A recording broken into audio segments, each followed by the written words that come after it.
मैं कौन हूँ आज फिर दिल में ये सवाल आ गया। मैं कौन हूँ आज फिर दिल में ये सवाल आ गया। आज फिर से खुद ही से मिलने का ख्याल आ गया। नमस्कार दोस्तों, मैं आपका होस्ट अमीर आज फिर आप सभी का स्वागत करता हूँ। दोस्तों, हम देखते हैं दुनिया में हर इंसान अपने तरीके से जीना चाहता है, अपने तरीके से रहना चाहता है, अपनी पहचान कायम करना चाहता है, चाहे फिर वो आप हों, मैं हूँ या फिर कोई और।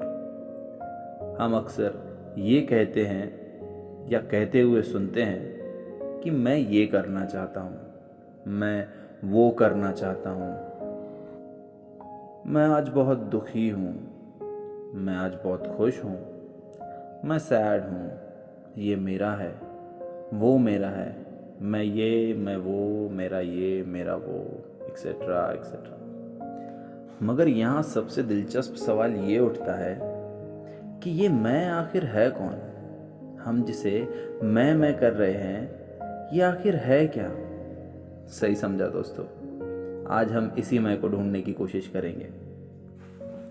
आप देख रहे हैं द लाइफ चैनल मेरे यानी अमीर के साथ, और आज का हमारा टॉपिक है हु एम आई, मैं कौन हूँ। चलिए इस सवाल का जवाब ढूंढने के लिए हम एक छोटी सी कहानी का उदाहरण लेते हैं। बहुत समय पहले की बात है, एक ग्रीक वंशीय भारतीय राजा हुआ करता था जिसका नाम था मिलिंद। मिलिंद बहुत ही बुद्धिमान और वाद विवाद कला में निपुण राजा था। अच्छे अच्छे बुद्धिमान उसके सवालों के सामने घुटने टेक देते थे। एक बार मिलिंद को पता चला कि उसके राज्य में एक बौद्ध साधु आए हैं जिनका नाम नागसेन है। ये सुनते ही मिलिंद के मन में फिर से अपने वक्तृत्व करने की, वाद विवाद करने की इच्छा जागृत हुई। वो बनते नागसेन के पास अपने शाही रथ पर सवार होकर अपने सेवकों की फौज के साथ पहुंचा। चर्चा शुरू हुई। राजा मिलिंद ने बनते नागसेन से सवाल किया कि महाराज, कृपया बताएं कि मैं क्या हूँ या फिर मैं कौन हूँ। हम हमेशा मैं, मेरा, मैंने कहते रहते हैं और इसी के इर्द गिर्द अपनी पहचान बना लेते हैं और इसी के साथ जीते रहते हैं। तो आखिर ये मैं है क्या? कृपया जवाब दें। बनते नागसेन ने बड़ी सहजता से मिलिंद से कहा, महाराज, आप यहाँ कैसे आए हैं? मिलिंद ने कहा, मेरे शाही रथ पे सवार होकर। बनते नागसेन ने कहा, महाराज, रथ तो कहीं दिखाई ही नहीं देता। मिलिंद राजा भ्रमित हो गए। वो बोले, महाराज, ये रथ आपकी नजरों के सामने है और फिर भी आप कह रहे हैं कि रथ दिखाई नहीं देता। नागसेन ने कहा, महाराज, ये जो सामने 4 घोड़े लगे हैं, क्या ये रथ है? मिलिंद ने कहा, नहीं। फिर से नागसेन ने पूछा, महाराज, ये जो छत और घुम्मट लगी है, क्या ये रथ है? मिलिंद ने कहा, नहीं।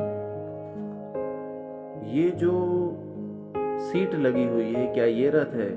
जवाब आया, नहीं। ये जो हीरे मोती सोना लगा हुआ है, क्या ये रथ है? मिलिंद ने कहा, नहीं, ये तो रत्न है। ये जो सारथी बैठा है, क्या ये रथ है? फिर से जवाब आया, नहीं, बिल्कुल भी नहीं, ये तो एक इंसान है, ये सारथी है। नागसेन ने कहा, तो महाराज, आखिर रथ कहाँ है? राजा मिलिंद अपनी लाइफ में पहली बार पूरी तरीके से कंफ्यूज था, क्योंकि नागसेन ने जो कहा वो एकदम सही था। मिलिंद देख रहा था कि पहिए हैं, घोड़ा है, सीट है, घुम्मट है, सोना चांदी है, हीरा मोती है, सब कुछ है, मगर सच में देखा जाए तो रथ वहां नहीं है। तो फिर आज तक वो जिसे रथ समझ रहा था वो आखिर है क्या? मिलिंद राजा पहली बार कंफ्यूज था। उसने अपने दोनों हाथ जोड़ के नतमस्तक होकर भंते से कहा कि भंते, कृपया आप ही मार्गदर्शन करें, मैं समझ नहीं पा रहा हूँ। तब नागसेन ने समझाया कि जिस तरह पहिए, घुम्मट, छत गादी, हीरे, मोती, सारथी, घोड़े, ये सब इंडिविजुअल हैं, ये सब रथ नहीं हो सकते।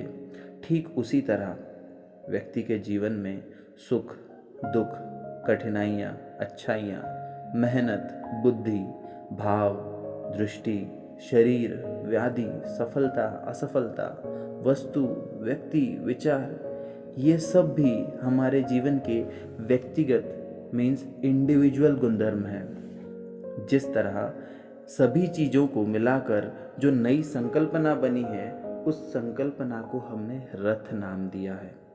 ठीक उसी तरह हमारे जीवन के सारे गुणधर्म को मिलाकर जो संकल्पना बनती है, उसे ही हम मैं कहते हैं।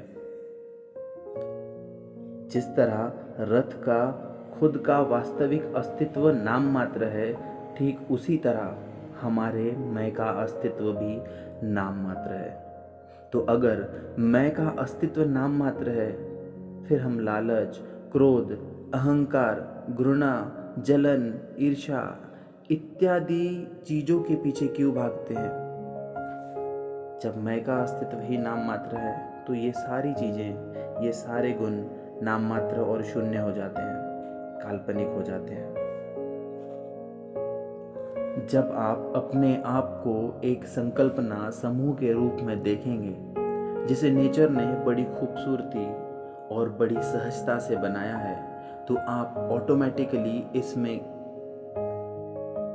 मैं को ढूंढने की कोशिश करेंगे। और जब आपको समझ में आएगा कि मैं तो नाम मात्र है, तब आप इस मैं के जाल से मुक्त हो जाएंगे और अपनी लाइफ को सहजता और आनंद, हैप्पीनेस के साथ जिएंगे और आप एक बेहतर लाइफ जी पाएंगे। इसीलिए कहता हूँ दोस्तों, तब तक दुख की आंधी रहे जब तक मैं का मोह, तब तक दुख की आंधी रहे जब तक मैं का मोह। जो ना झटका मैं को तो जीवन भर बोझा ढो, जो झटक दिया मैं को तो दुख से मुक्ति होए, आपको भी सुखी करे और जग भी सुखी होए। तो उम्मीद करता हूँ दोस्तों कि हम मैं की खोज में सफल रहे होंगे। मैं कामना करता हूँ कि आप सभी अपनी लाइफ को, अपनी हर मोमेंट को हैप्पी, हेल्दी और क्लियर बनाने की कोशिश करें और अपने जीवन को सहजता और सुंदरता के साथ जिएं। आज के भाग में बस इतना ही। अगर आपके कोई सुझाव या सवाल हो तो कृपया कमेंट बॉक्स में भेजें और साथ ही आपको आज का टॉपिक कैसा लगा ये भी बताएं। I wish you all cheerful and satisfied life ahead. Thank you so much guys. Take care.